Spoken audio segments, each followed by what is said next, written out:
Oh! Oh! Oh! Charet! Anyways, excited ba kayo? Kasing excited new Akira. Okay. May chika bombom okay. Bigla na lang nagsulpot. Charot. Hindi, joke lang.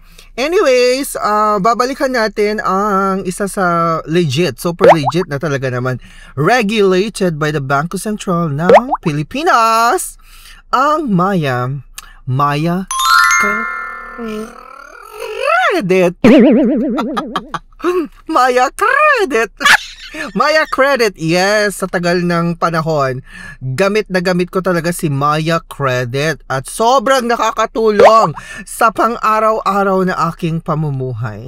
Bilang isang jutangera, life of an otangera. Utang is life. Basta alam natin paano gamitin ng tama ang ating ginijutang, mga mimaya. Anyway, si Maya Credit, as you can see. Pero bago tayo magpatuloy, mga mimorya, baka naman, don't forget to subscribe sa aking channel, Team Marcos. Talaga naman, i-click mo na yung notification bell para every time na magkakaroon tayo ng ganitechiwang mga reviews, di ba, ng mga pautangan, pati mga savings loans, mga ganar, at kung anik-anik ng mga loan products at Ola reviews. Siyempre, kayong unang majajambonan ng Chika Bombom. Kasi this is good as emergency. Ginagamit ko lang siya pang emergency situation. Hindi ko naman siya gagamitin. Hindi ko pa naman siya gagamitin, mga Mimaya. Parang ini-encourage ako ni Maya Credit ay gamitin. Anyways, balikan na natin si Maya Credit. So, siyempre, inopen ko yung aking Maya e-wallet at nagulat ako dito sa baba kasi may nakalagay na Easy Credit. Siya si Maya Credit. Another tawag sa Maya Credit is Easy Credit. So, 19,000!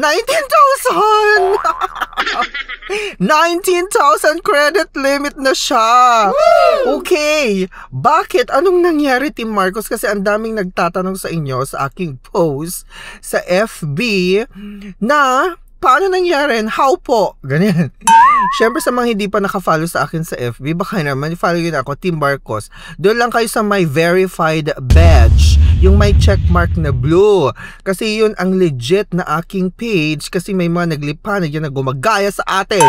Charis. Anyways, mga Mimorya, eto si Maya Credit.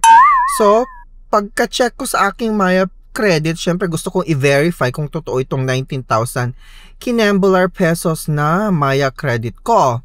So ngayon, pumunta ako ngayon sa aking credit tab. Okay, dito sa Maya. Eto na nga, available credit limit ko is 19,000 Kinembular pesos. Hindi ko pa siya nagagamit ulit. Kasi this is good as emergency. Ginagamit ko lang siya pang emergency situation. Kapag mga biglang gastusin at kulang na kulang ako sa mga ibang loan app na inuutangan ko din. Ito yung pinaka-last resort ko.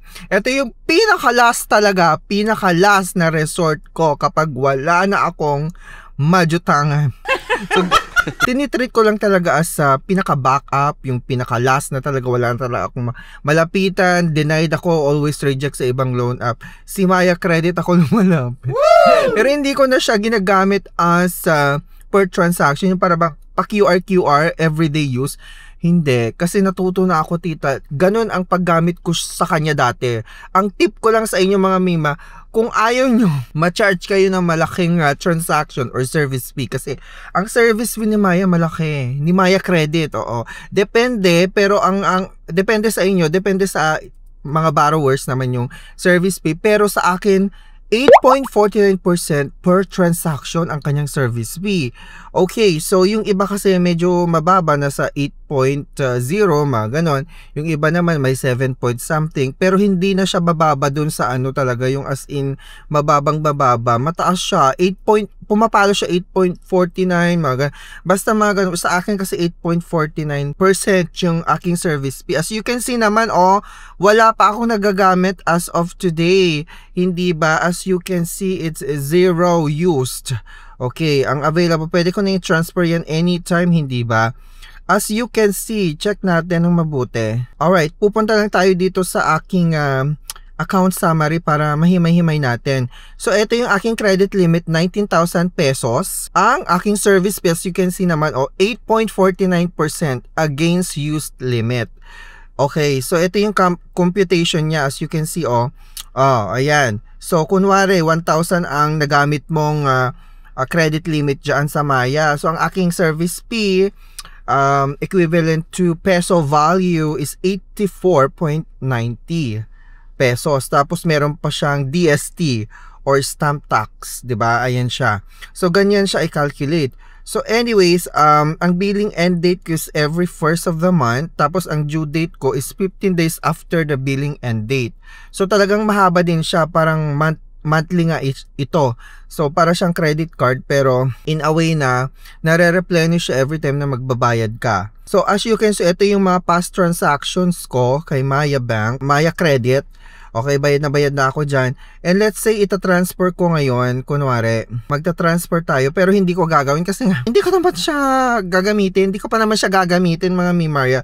I'm just showing you how Maya Easy Credit works. So, let's say, 10,000 yung aking i-withdraw. Pwede mo na kasing i-withdraw yan, te.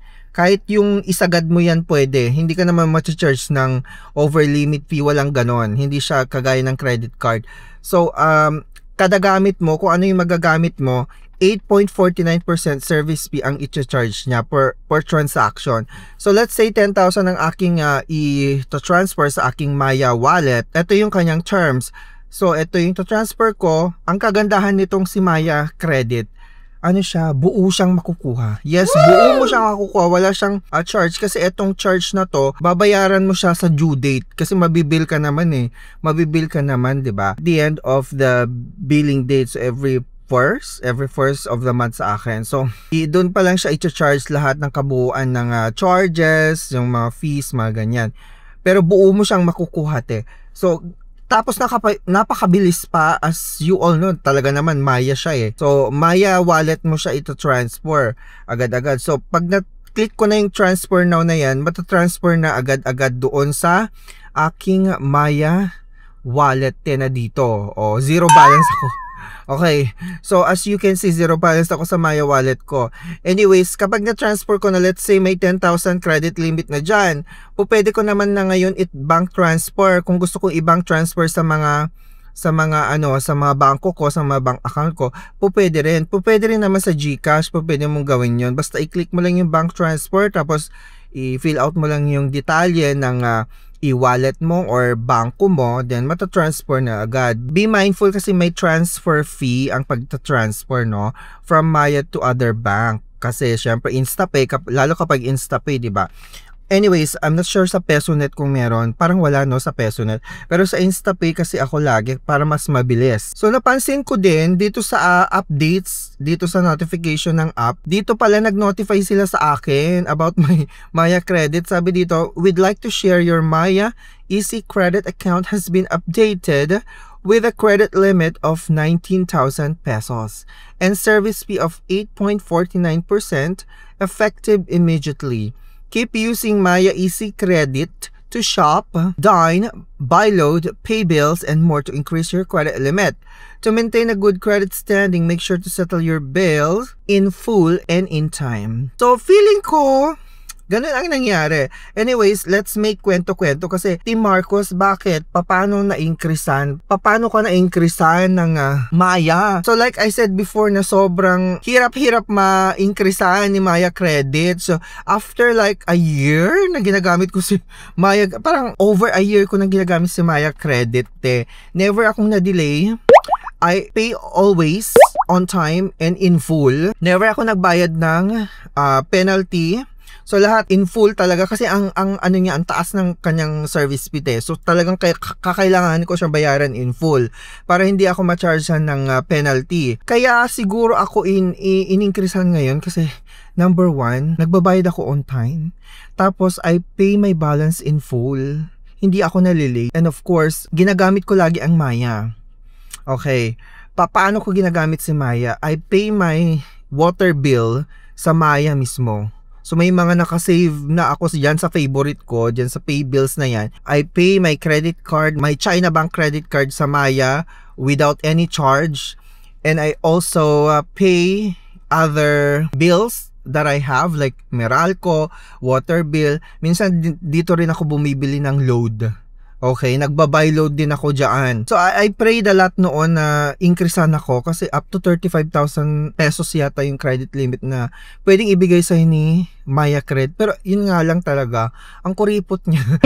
I mean, ang tagal niya mag-increase So ngayon lang ako na-increasean after like over a year na ginagamit ko siya. November 2025 Ngayon lang ako na-increase dahil siguro number 2 din. One of the reasons, magpapasko, alam yun. Parang ini-encourage ako ni Maya Credit, ay gamitin mo yung Maya Credit pang shopping online, ganito, ganyan. So parang sinasabi niya, ay parang kailangan mo na yatang bumili ng mga pasalubong at pangregalo mo sa mga inaanakis mo. Mima, sabi niya ganon. Kaya ito, in-increasean kita.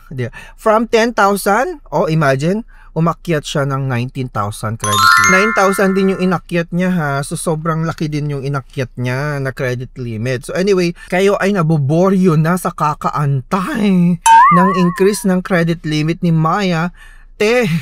Be patient. Diba? Alright, so as long as you do the right thing, being a responsible jutangera, talaga naman lahat susunod Kasi alam niyo naman, Bangko Sentral ng Pilipinas regulated siya at syempre nagsasubmit din ng payment history itong si Maya sa CIC, hindi ba? So ayun lang yung mga tip ko Mima ha. Kung may Maya Easy Credit kaalagaan mo, yun lang kasi yan yung isa sa mga reason na magpapaangat sa'yo ng inyong credit score. You can use Maya Easy Credit or other loan product ni Maya to rebuild your credit score. Kung lagapak yung credit score mo, makakatulong yan. As long as you pay your due on time, never be late. Okay, wag mong takasan yung ginutangan mo, talaga naman. Babalik sa'yo ang good karma. And thank you. Yun lang mga Mima, maraming salamat. Don't forget to subscribe.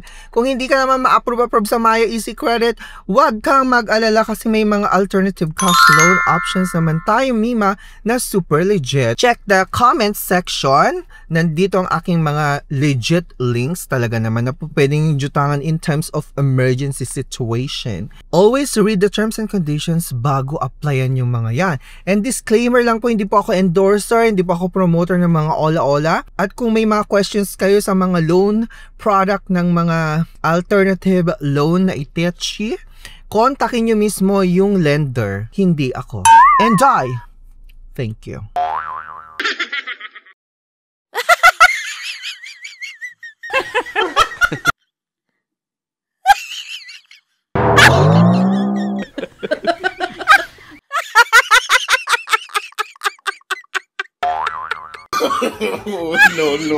No.